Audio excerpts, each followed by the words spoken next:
This episode is brought to you by Loom by Atlassian. Are you feeling stuck at work?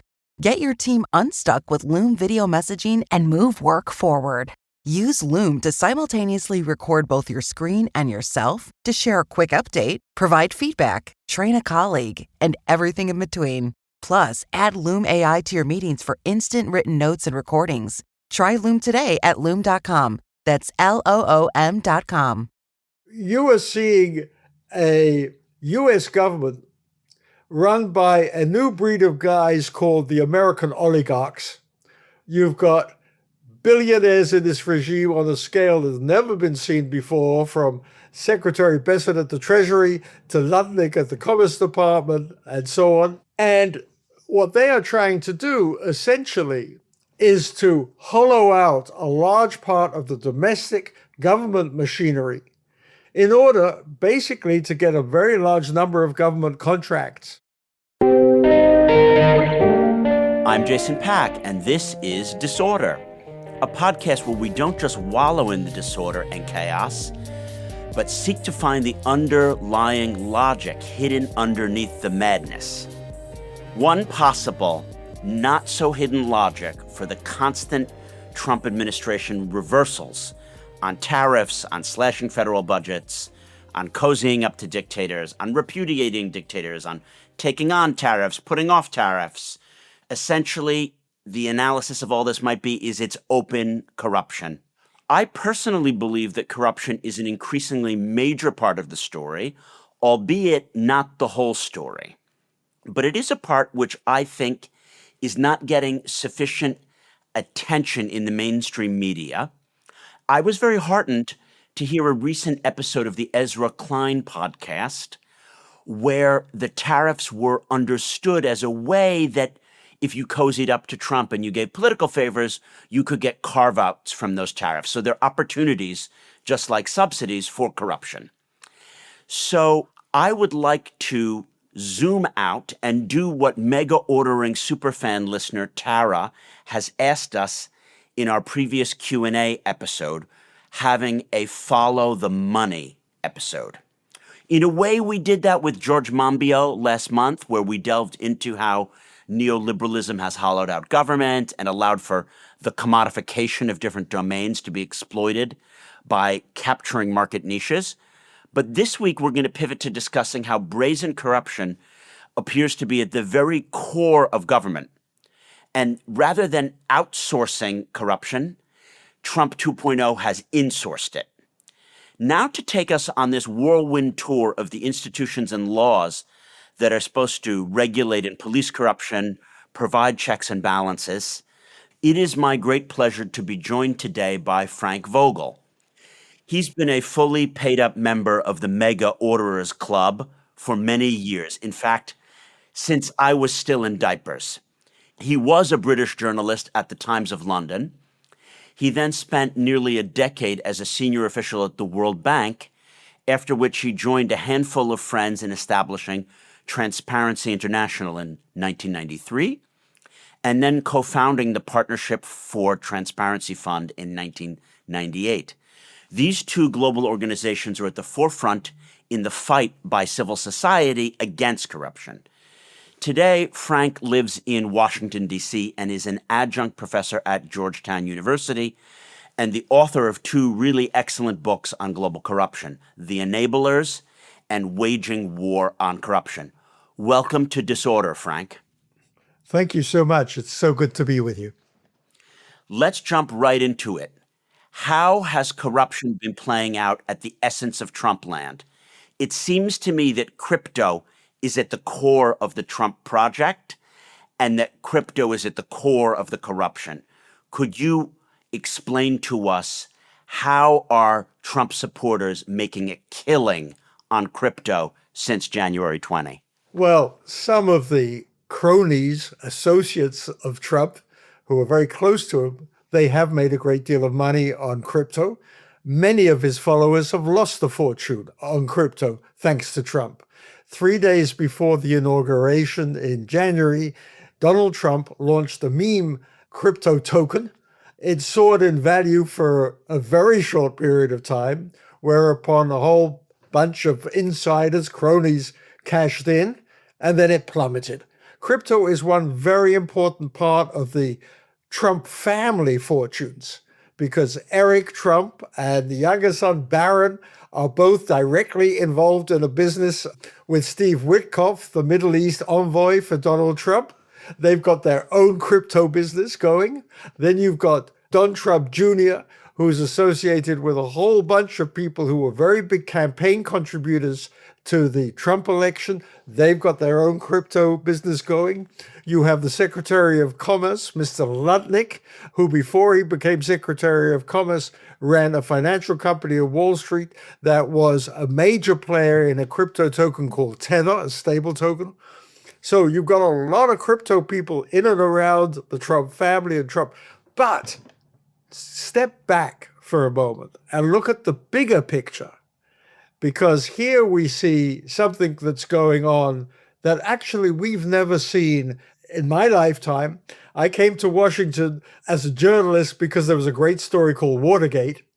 But compared to Watergate, which was also about corruption in government, what's happening now sort of dwarfs Watergate. And as you said at the beginning, it's out in the open. I think that's the key thing. Then they tried to conceal their conflict of interests. Now everyone knows that there's a million conflict of interests and that Howard Lutnick and his firm, Cantor Fitzgerald, they're benefiting. Could you tell us about this new crypto council on innovation? To what extent is it out in the open that many of the major players in shaping Trumpian economic policy will themselves benefit if the price of various tokens or coins go up or down? Well, you've got this so-called crypto council at the White House ran by a crypto tycoon called David Sachs. And what he and Trump have devised is that the U.S. government should create a so-called strategic crypto reserve. They should acquire a great amount of different tokens, starting with the tokens that have actually already been acquired by the US government as a result of fraud investigations into crypto firms in the past. They should then, perhaps in time, buy more and more tokens. They claim they will never sell them.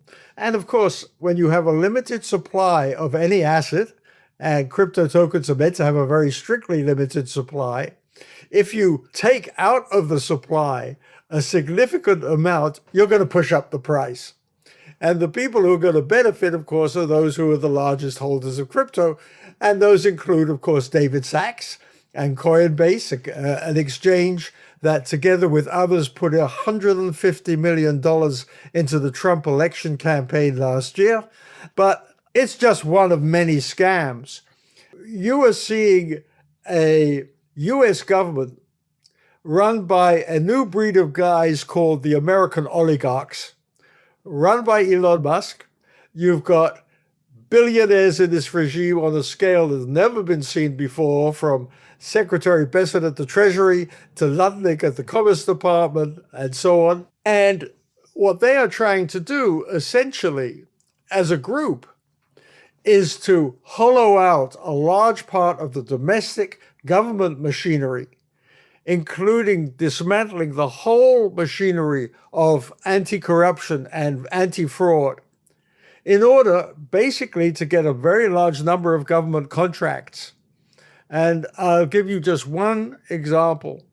The main sponsor of J.D. Vance, the Vice President of the United States, through all his election campaigns and his business, is Peter Thiel. Peter Thiel. Peter Thiel did a sort of podcast advertising thing the other day, ran for about 9 minutes, on how terrible USAID was and how if the U.S. government hired Peter Thiel's company, Palantir, it would have true accountability.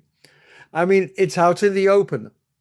Dismantle the government machinery and then get private vendors to come in and simply say, we'll do it better, give us the contracts. Could you tell us about World Liberty Financial and its particularly cozy relationship with the Trump family?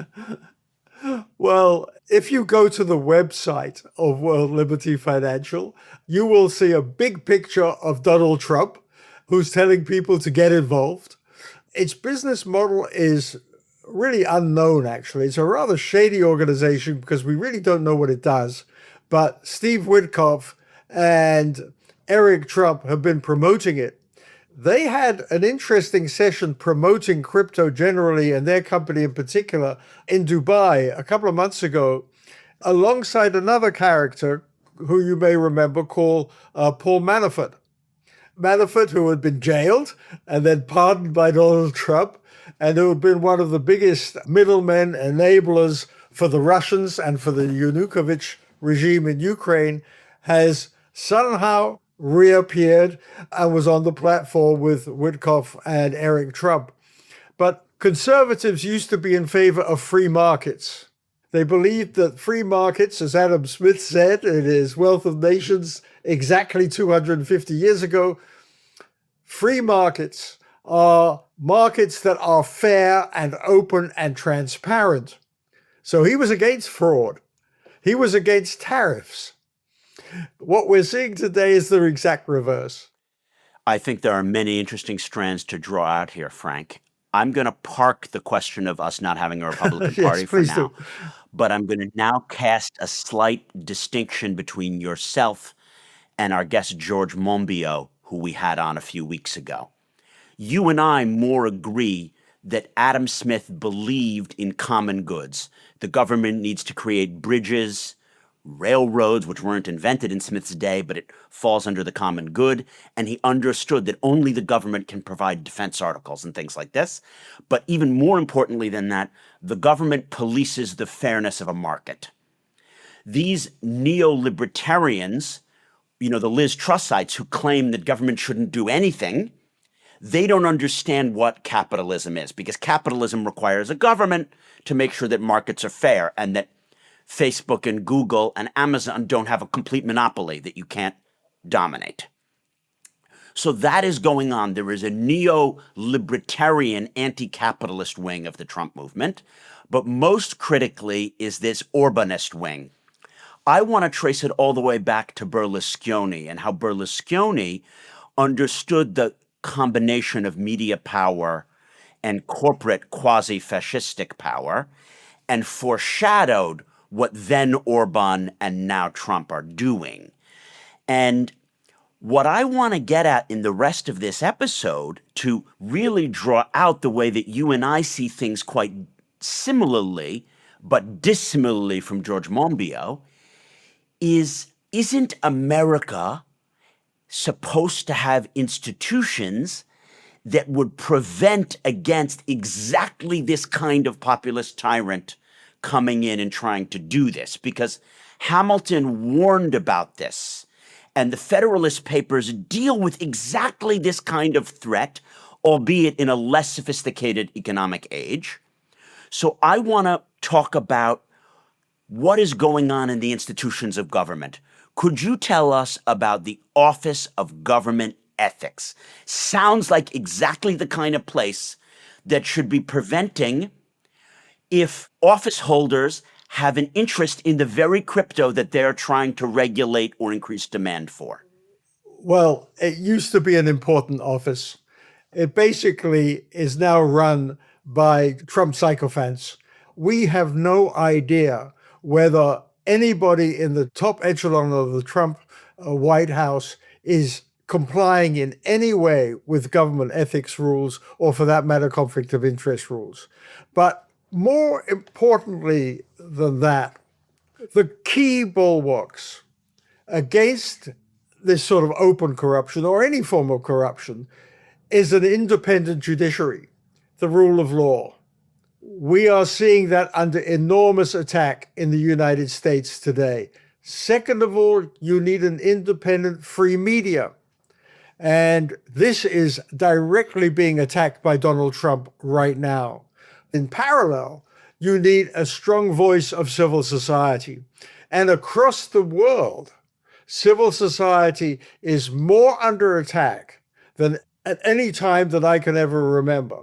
And part of that, lifting off the sort of the shields of civil society, is the dismantling of USAID, which was a major supporter of humanitarian organizations, but also anti-corruption organizations around the world. We are seeing what a South African public prosecutor some years ago called state capture. And fundamentally, we are very worried about a lot of European policy, West European policies, that seem to be sacrificing lots of issues of ethics and freedoms in order to cozy up to kleptocrats and autocratic regimes around the world.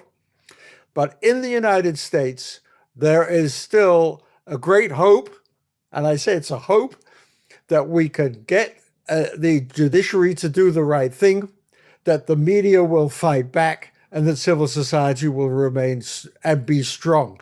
But these are all ifs right now, and corruption is at the core of so many of the challenges.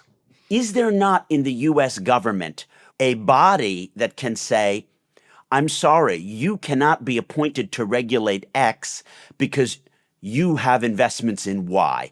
You simply cannot be allowed to. You can't get confirmed. Do we not have something of that nature? How is it that, for example, Trump's Middle East envoy, Witkoff, is now doing all of these Ukraine-Russia things when General Kellogg is supposed to be the special envoy for Ukraine? I know the answers to these questions. I'm being a little facetious, but could you explain to the listeners, where does power for policing that people inside government do the things they're supposed to do and don't have conflict of interest? How does that work institutionally? Donald Trump is a one-man show, and he acts so often on instinct, and he does things because he's got particular friendships. He's been friends with Steve Witkoff for many, many years, who was also, like him, a New York real estate developer. So here we have a situation where Trump simply says, Steve, go off to Moscow and talk to Putin. Steve, go off to Qatar and talk to Hamas. Steve, go and talk to Netanyahu. They're good buddies. They're friends. That's the way this government works. And if you want to challenge anything on ethics rules or on conflicts of interest, the answer that you get from the Trump people is, sue me. I'll go to court.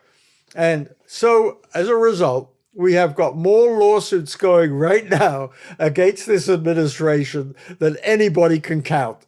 So what is the Trump people doing? The latest thing is from the Justice Department, they said, okay, we're going to ban a whole bunch of law firms from any access to government documents because they're not in favor of Trump.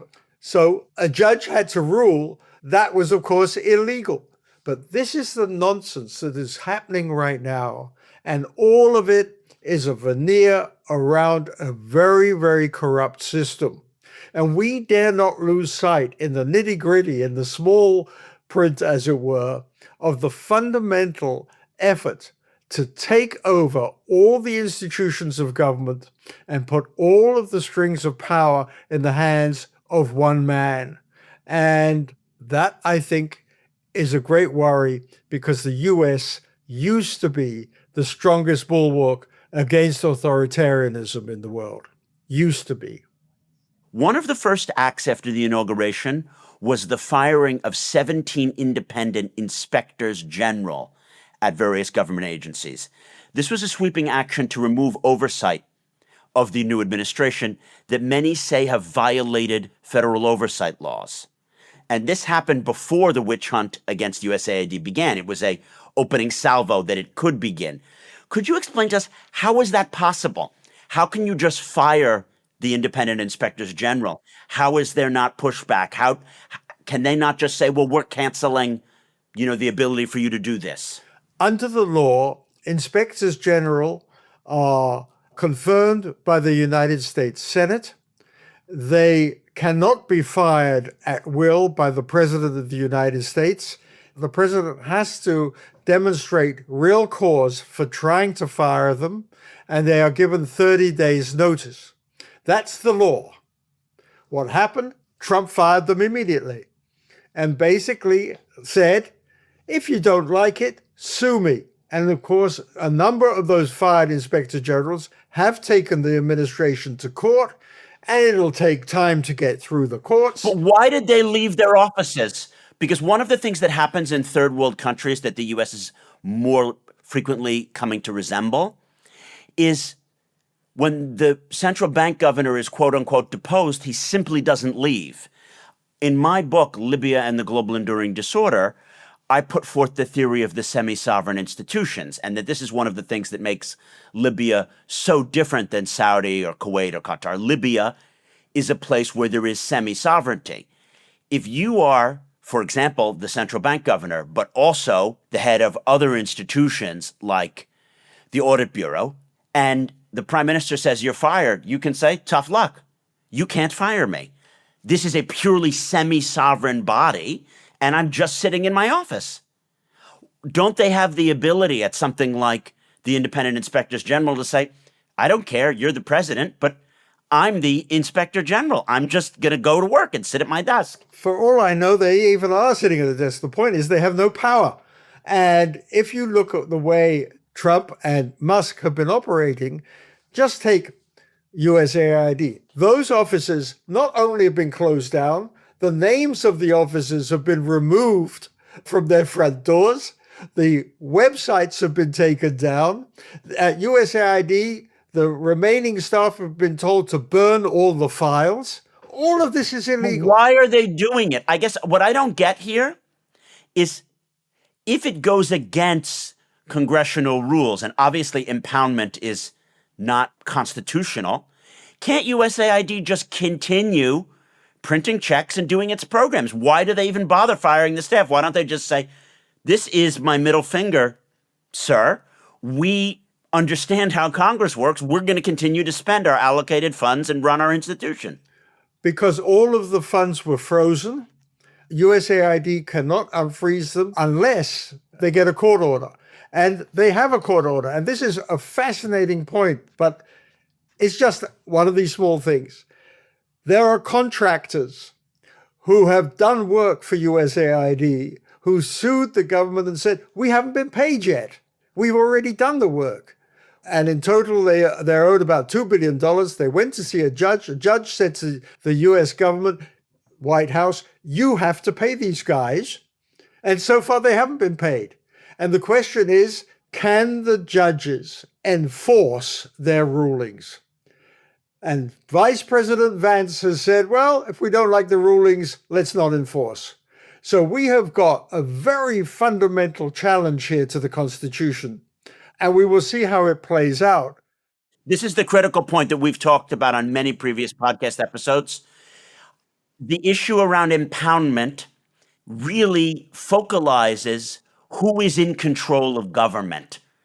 And are you saying that it comes down to a power of wills, which is that if Vance and Trump say, we're just simply going to deny Treasury the ability to disperse funds that they should be allowed to disperse, they have demonstrated greater will. They have cowed the institutions into following their will. Why is it that people on the other side are not using their will to grab hold of the Swift codes and the flash disk drives? I don't get that part. When you have Trump forces the Republicans in charge of the Senate, in charge of the House of Representatives, in charge of all of the machinery of government as they are today, outside of the judiciary, then the purge you're talking about could be very, very real. And that's why so many people are so worried. Meanwhile, tens of thousands of government workers are simply being laid off.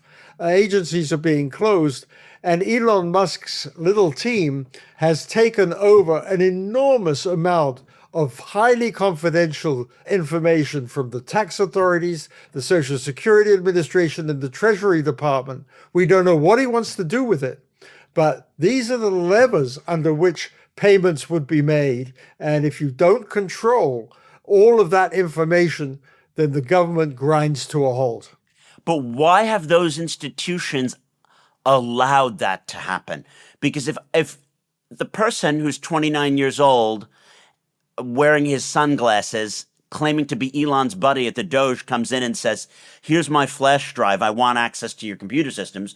Why is it that they haven't essentially said, I'm calling the security guards on you? We understand that this is our institution. We are not subservient to the Doge or to the executive at all. The top official, permanent civil servant of the U.S. Treasury Department, did exactly what you said, and the new Secretary of the Treasury had him fired.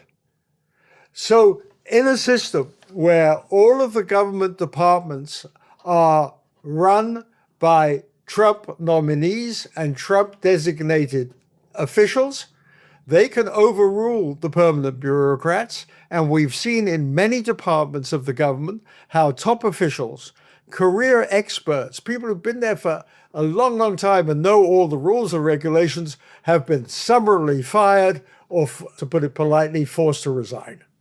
And this is because in the U.S. system, when the Plum Book comes out, all of the critical roles within the various institutions of government are appointed, as opposed to, say, in the British system, being run by permanent civil servants. And as a result, if I understand you correctly, the people who are appointed to run the EPA destroy the EPA from the inside.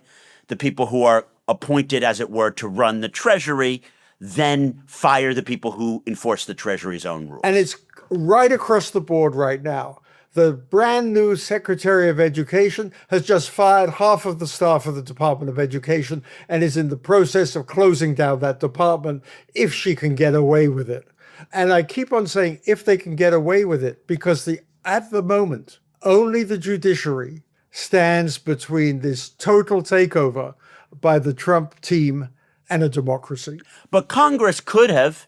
If the Senate had not confirmed all his appointees, we wouldn't be in this position, right?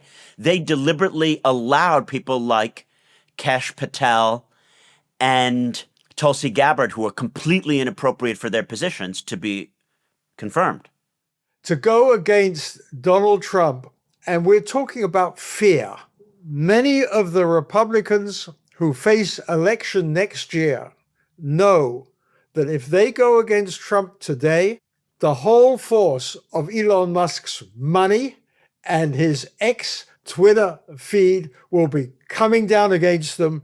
Another candidate will be put up against them, and they'll end their career. But what is even worse, many of these people fear that if they vote against Trump, they'll immediately be targeted on social media by all sorts of radical forces behind Trump. Their families will have to fear for their lives. And this, which is so similar to the first few weeks when Hitler took power, in the sense of outrageous efforts to simply grab power, to distort and undermine the Constitution and move forward.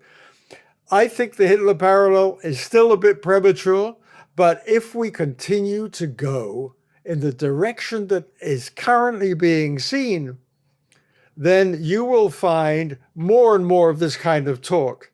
At the same time as Trump is ripping off, and he's doing so outrageously. Just the other day, he turned the White House into a showroom for Tesla cars. He said, Elon Musk is a really good guy. Tesla cars are great, and the share price of Tesla should not be going down. This is how he used the White House. I mean, it's almost unbelievable. But as you said at the very beginning, it is corruption in the open. After the break, we're back with Frank Vogl, and we're going to talk about the parallels between developments in today's Trumpian White House and previous authoritarian regimes.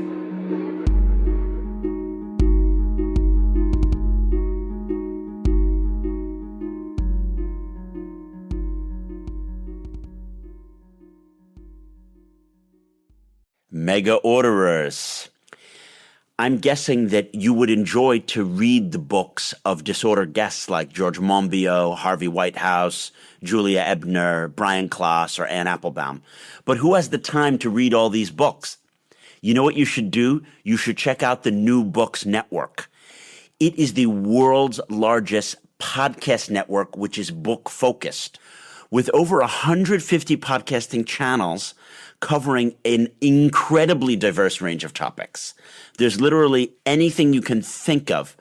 I found myself listening to stuff about neoliberalism and then Mexican-American studies, then Christian interpretations of the Old Testament. Amazing stuff. The way I look at it is that it is like a Wikipedia for audio, except that the contributors are all experts. And man, do I love me some experts. So if you love experts, you should search for the New Books Network on Spotify, Apple Podcasts, or visit their website at newbooksnetwork.com and join their newsletter. We're back with Frank Vogl.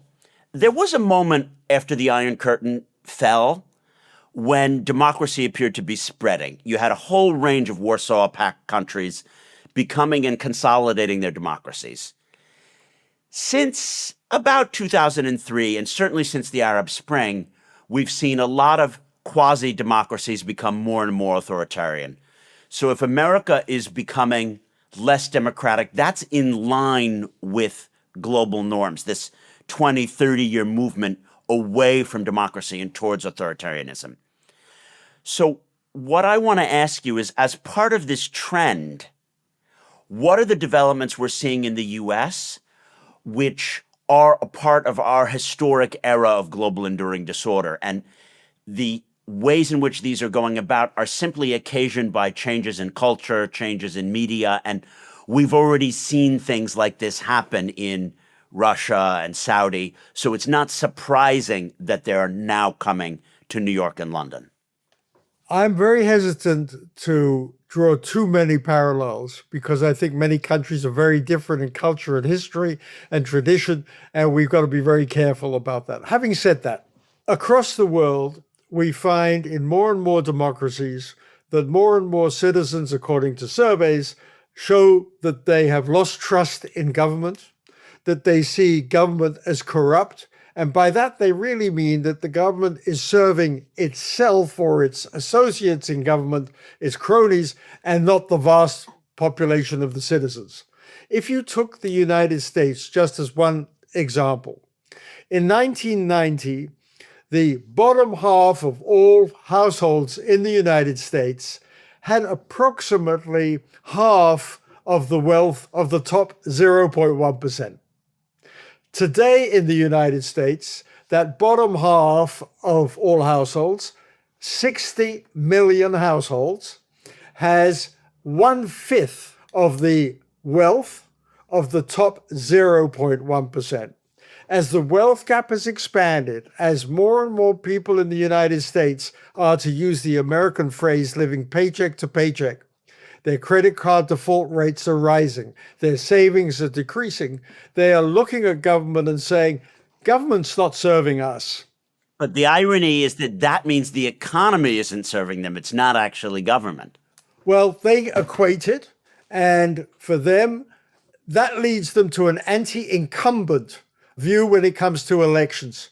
It's not that they all love Donald Trump, but they felt, look, we haven't got from the Biden administration what we thought we would get. And therefore, a small majority of Americans right across the country decided to kick out the incumbents and vote for the Republicans and vote for Trump. This anti-incumbent sense, which is very widespread, leads to an explosion of opportunities for populists of all kinds. Who are saying to people, you don't trust the government and the government system, we offer you something better, whether they do or not. The tragedy that people don't seem to adequately understand is that every single one of these authoritarian and would-be authoritarians is corrupt. I want to now pivot our discussion to look at the West's traditional role of fighting corruption elsewhere. There's a reason that the West has fought corruption traditionally. We fought corruption traditionally because we felt that if we could fight corruption in Russia, in the Congo, in some oil-rich place, be it in Africa or the Middle East, then it's not just that the human rights situation in those countries would be better, but they would be more likely to be productive members of the global economy, and there would be less waste and more economic activity for everyone. And that then, by fighting corruption in Nepal so that our companies that produce better widgets can get that contract, and the Nepalese will get better cell phone reception. There was the idea that fighting corruption is a win-win for the Nepalis, but also for our companies. To what extent has that calculus changed? Because what I'm all about on the Disorder program is unearthing when a given policy is actually a coordination failure. And I think that if you look at the way that Orban behaves or Putin behaves, and now increasingly the way Trump is behaving, they don't do things that are in Russia or Hungary or America's long-term interests. Because the reality is that the long-term interests of America would be to fight corruption and to not have tariffs, because we as Americans would benefit from fighting corruption both there and inside our own country, because we could sell more widgets and we'd have a greater economy. It is called international schizophrenia. You have governments, the UK, the US, on the one hand, and I'm so thankful, for years they have been supporting civil society activists against corrupt regimes. Incredibly brave people in so many countries have spoken truth to power and got the support of Western governments in doing so. At the same time, when it comes to deals in oil and gas and other natural resources, when it comes to the arms trade, when it comes to some of the biggest pharmaceutical deals, somehow or other, these Western governments have over the decades set aside the principles of anti-corruption. They've felt, oh, this is in our national security interest, and therefore we must deal with these totally corrupt regimes. In some respects, doing some of these deals totally in secret. If you remember, when Jamal Khashoggi was murdered by the Saudis, it was a very short time after that President Trump did an arms deal with the Saudis. He didn't care about the humanitarian issues or the civil society issues or the death of a Washington Post reporter called Khashoggi. He wanted an arms deal. We have seen this time and again in history, and it is the schizophrenia. On the one hand, all these governments say fighting corruption is good for the very reasons you have articulated. On the other hand, they've said, well, it's national security. Let's set aside some of these corruption safeguards, deal with these terrible regimes because we can make money. I think the international schizophrenia argument, though, is that we have a conflict between long-term and short-term interests.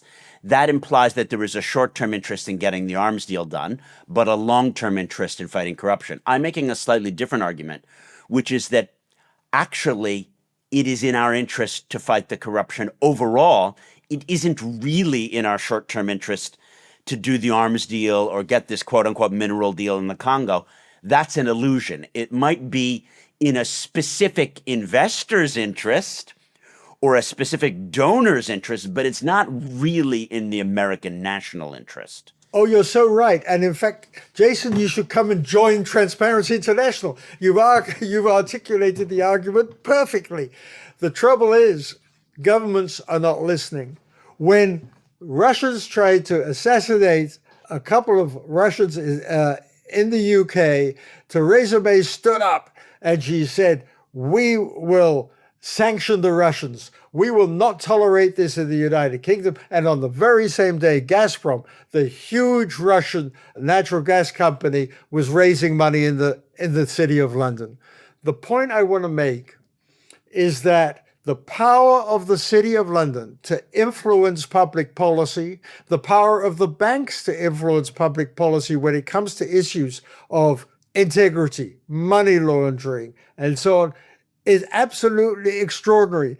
And the failure of Western governments to truly clamp down on this, because when they find companies that, HSBC, Deutsche Bank, Chase Manhattan Bank, JP Morgan Chase, when they find these banks doing money laundering, what do? They give them a small fine, which is like a tap on the wrist, and then The banks simply see it as a cost of doing business. Until we get serious about anti-corruption and the biggest players in business, we will continue to find that corruption is not being given the importance, not being understood widely enough in geopolitical sense and for our security. How is it that governments, even center-left governments over the past 3 or 4 decades, have not been able to constrain the actions of their firms? It's often case by case.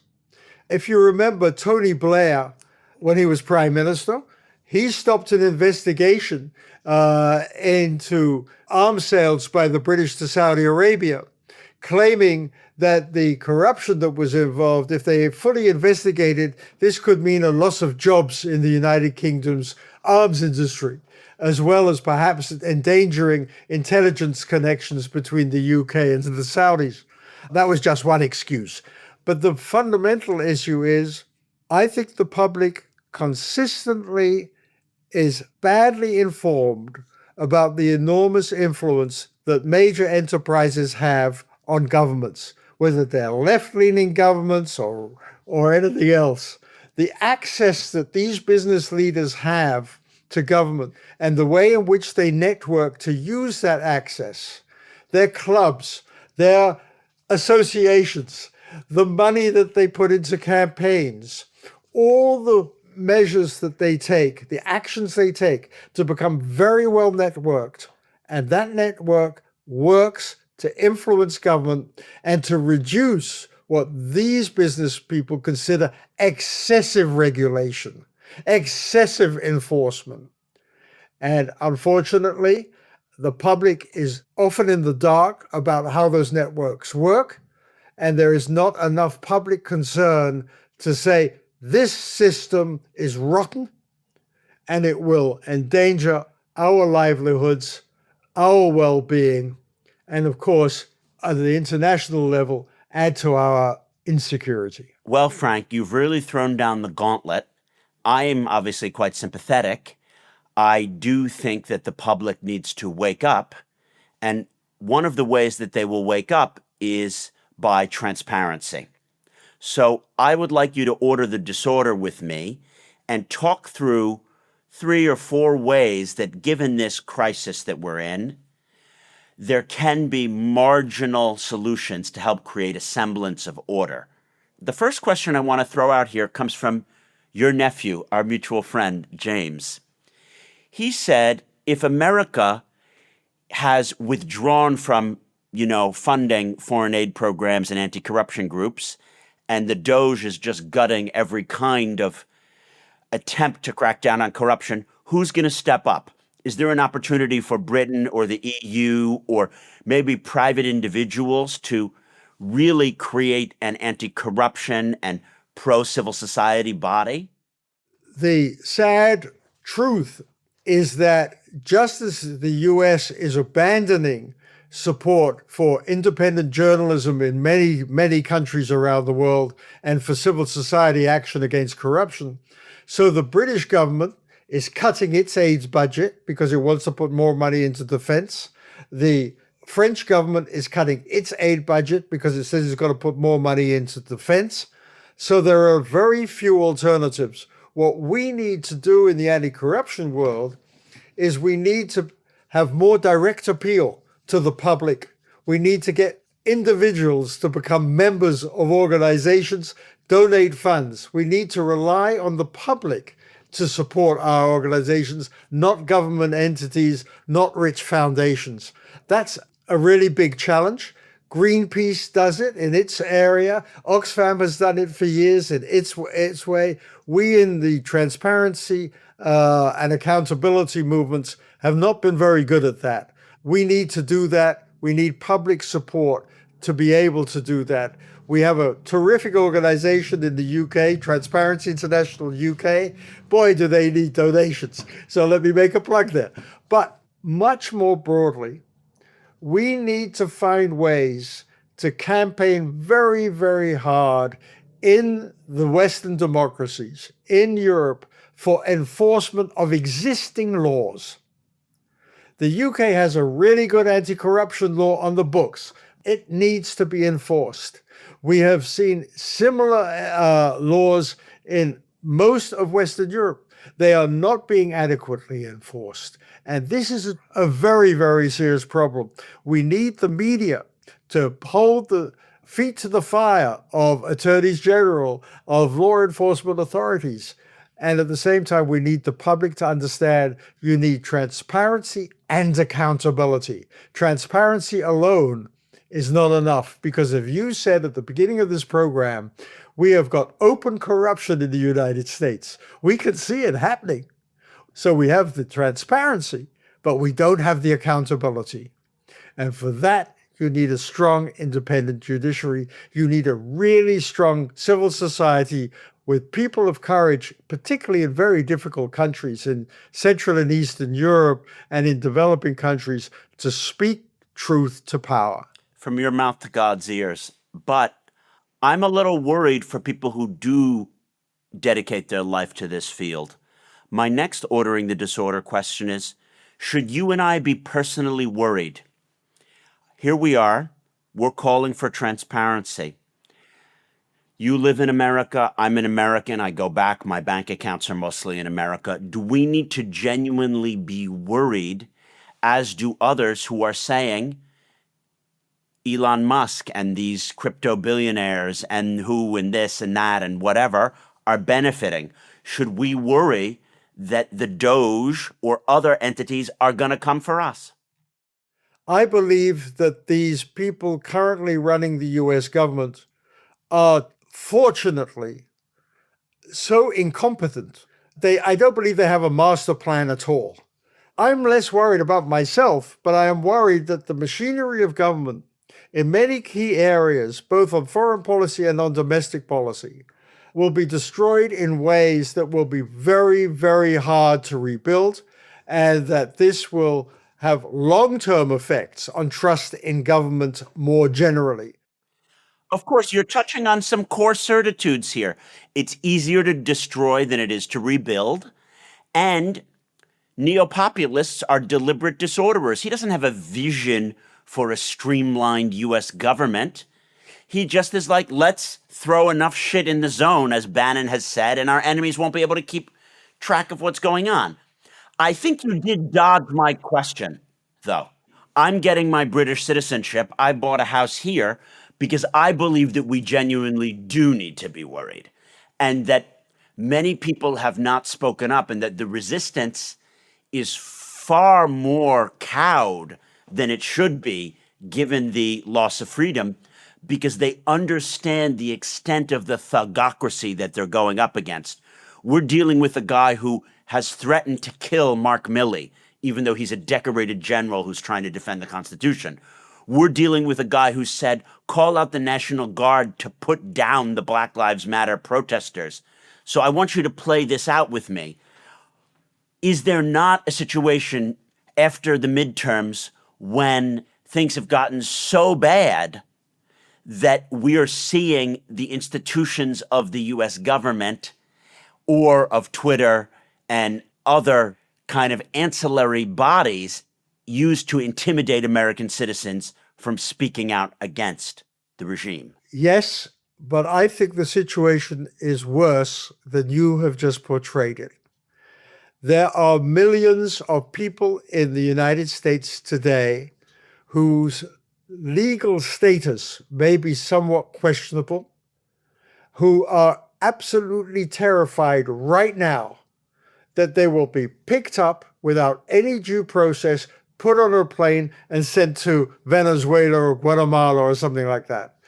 There are people in this country right now who hold permanent residency cards, so-called green cards, who are fearful that because they've expressed a view metrically opposed to the views of Trump, they will be picked up and deported. But we all know about that, Frank. That's all covered. Maybe it's covered, but the fear is not adequately covered. The fear that has already spread across so many parts of the United States. Now you add to that the huge cuts in Medicaid that are about to come down, which will absolutely destroy the livelihoods of millions of Americans, then you can see just how damaging this is. So me personally, you personally, well, yeah, we have options. We have alternatives. We can get through this. But there are millions of others far less fortunate than ourselves who are already facing incredibly difficult situations. And we're only 50 days into this administration. Of course. And I understand that when I'm talking about the government coming after me or you, it's a first world problem because we have options. And Alex Hall has spoken at length here at the Disorder Podcast about her kids getting told what to do if, the illegal alien that you have in your school field trip, if ICE comes for him, and the fear that's around in their communities, and people whose parents have lost their government jobs and have to sell their houses. I understand that those are the real humanitarian issues. I'm asking a different question, which is that Orban succeeded because he went after the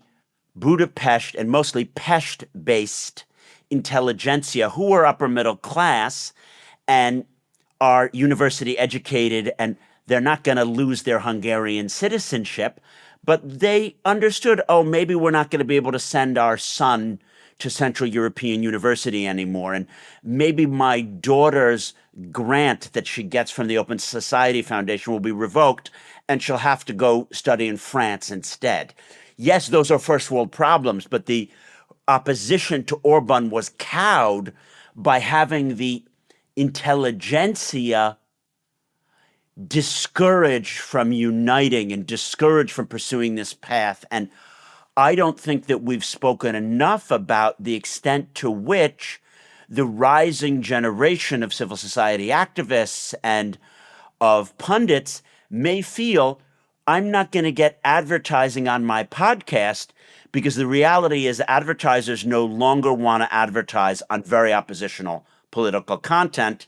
So if we run this program with Frank Vogl, we're probably going to get kicked off our network. Obviously, I'm on a British network and I don't have that concern, but I'm explaining a situation of how authoritarianism can consolidate itself. But it's very difficult to do it, in my opinion, in a very large country. The United States is a very large country. Russia's a larger country, Frank. Yeah, but it took 70 years, 80 years. I think, in this respect, I'm more optimistic. I believe the resistance in this country will build, and I think it will be formidable, and it will be based on many different things coming together at the same time. From universities that have overnight lost massive government funding to the point where people on these campuses and in universities are going to say, enough, we're not going to take this, we're going to resist, to ordinary people. Trump embraced the so-called veterans in this country, people who served the country in the armed forces. The new Veterans Administrator says he's going to fire 80,000 veterans from the veteran hospital system. The opposition will build. Yes, of course. As we resist inside America, there are ways to cause economic pain and to use consumer choices. So I'm going to give my own Ordering the Disorder answer here. The Canadians are having a huge drive to buy Canadian now, and it's apparently very, very successful.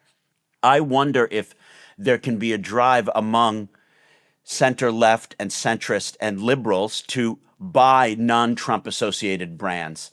Do not use Amazon. Don't buy Tesla. So these guys may be creating artificial demand for certain cryptocurrencies. Buy the other ones. Don't buy those currencies, because we, I think, still hold the plurality of power and wealth, those who oppose this agenda. And there's an ability to order the disorder with a range of boycotts and economic countermeasures. What say you? There are already starting a whole bunch of consumer boycott programs, boycotting companies that have bowed to Trump and given up on their so-called DEI policies. These companies, Walmart, Target, JP Morgan Chase, Goldman Sachs, have all given up on these policies that they embraced not so long ago, and there will be boycotts of them. But I don't frankly think they're going to be terribly successful in the US. I think they're a rather elitist sort of thing. I think what is much, much more likely to happen is that you will get huge protests by different associations. Just take farmers. There are farmers in the United States who happen to be, for the majority, in Republican states, so-called red states. They are getting whipsawed by the Chinese, who have put huge tariffs on American exports, by the Canadians, who are going to boycott as much as they can, and by USAID, which has had to cancel a lot of contracts with American farmers. These people will let their congressmen, their Republican congressmen, know that they are absolutely furious and they are suffering. Similarly, you will get other groups of constituents who are being hit so hard by the stupidity of the Trump administration that they too will protest in this manner. That's the way the American system has worked in the past. I believe that's the way it's going to work now. Let's move to the next stage of ordering the disorder, Frank. If you were king for a day and you could create one global institution, not an American institution, an international institution, which would monitor corruption, police transparency, how would it work? Who would its constituents be? How would it function? In that ideal world, we would have an international anti-corruption court, a proposal made many years ago and never got anywhere by a Boston judge. This international anti-corruption court would be a parallel to the International Criminal Court. It would be supported by governments across the world, and it would bring kleptocrats who participate in international, transnational, grand corruption to justice. That's the ideal. We need a system of international justice to bring transnational kleptocratic people to justice. The rule of law has to prevail if we really believe that we can create a world that is fairer, that is better, where everybody can live a certain life of decency, self-respect, and integrity. Last question. What can European governments do to penalize or police the corruption that the American regime has now unleashed? Should they have sanctions against Musk? Should they do something when they see that there's insider trading going on and Don Jr.'s token is being benefited? Or are they just going to continue as they are now, kind of like passive victims on the roller coaster, dropping down and up and down and up and down as the roller coaster is going? I'd like to think that the Europeans can do something because they're good at sanctioning third world countries. Can't they police and push back against the corrupt behavior of the Trumpian inner circle? They could, but I don't think, frankly, that that's where the priority ought to be. I think European governments right now need to do three very important things in this area that we've been talking about today. One of those things, they have to step in where USAID has failed and collapsed now. They have to step in with major support for free journalism, for civil society across the world, from Georgia to Brazil, to support organizations that are trying desperately to counter corruption in these countries. Number two, enforcement. There are anti-corruption, anti-money laundering laws and rules and regulations on the books of all West European countries. They need to enforce them. And number three, they need to be extremely vigilant in ensuring that they themselves demonstrate to their publics that their actions across the board are transparent and accountable. If those three things happen, then Europe could be a tremendous counterweight to the folly of the United States. Brilliantly put, Frank. Allow me to say from your mouth to Starmer and Merz and Macron's ears. It's been a real pleasure having you on today. We're going to be returning to this theme of corruption and following the money because the reality is there is so much corruption afoot, and it really needs to be covered more. Thank you. Thank you so much for having me. It's been a pleasure. Well, that's a slight optimistic picture to end on. There is an opportunity for Europeans to come together to order the disorder. We hope that we are not just downers on this program and that what we're doing can help inspire you. Please, for example, consider donating to Transparency International and writing your MP here in the UK, and maybe even doing some boycotts if that's your thing. As always, our executive producer has been Neil Fern. Our producer is the one, the only, the George McDonough. Please join the Substack, where we have lots of great content and background notes and links to Frank Vogel's books. But also on this Substack, we're going to put some lists of newspaper clippings about overt corruption and ways in which the U.S. federal bureaucracy is being made to cow to help the private interests of those in the Trump orbit.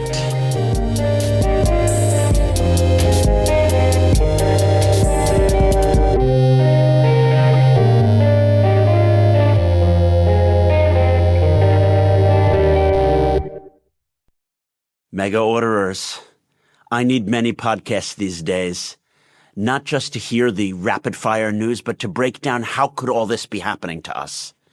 And someone I turn to is Jordan Harbinger. His show was previously named one of Apple's best. We had him on episode 69, Life in North Korea, Kidnapping Stories, and Why Symbolism Matters with Dictators. And that pretty much tells you all you need to know about how the Jordan Harbinger show works. He has deep dive interviews dealing with things like psychology, self-help. He might talk to an FBI negotiator about trust. And he draws on some of our top table disorder guests like Anne Applebaum to think about why disorderers like Iran and Russia can work together. I'm sure you'll love it. So search The Jordan Harbinger Show wherever you get your podcasts.